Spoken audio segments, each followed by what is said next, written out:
چې کله امام ولضالین ووایي نو بیا امام اذان سره آمین وایي.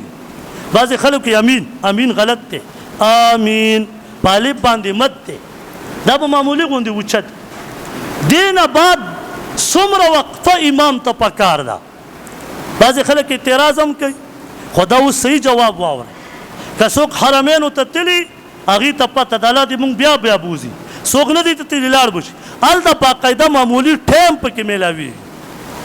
دغه ټایم به څومره ورکې چې ته پکې 3 کرتې سبحان ربي الاعلی ویلی شي. داسې نه سبحان ربي الاعلی، داسې نه سبحان ربي الاعلی، سبحان ربي الاعلی، سبحان ربي الاعلی.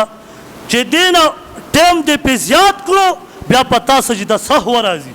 او که د دې عمره مقدار ټایم دې ورکړه، مثلا قاري بعضې ټایم کې سوچ کې چې کم ځای ووایم نو بیا شروع شي، خو د دې ټایم نه کم ټایم امام ورکړه او بیا یې صورت شروع کړه. په مونځ باندې هېڅ فرق نه پرېوځي، هېڅ فرق. دا چا لیکلي چې تقي عثماني صاحب بنوري ټون نه دا فتوا شایع شوې ده. ما سره شته که څوک یې کتل بیا غواړي. دا یاد وساتئ.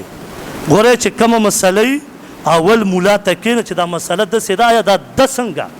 نن افسوس دا دی هر سړی عالم دی، خفه کېږو به نه، هر سړی عالم دی، هر سړی مفتی دی، هر سړی شیخ الحدیث دی.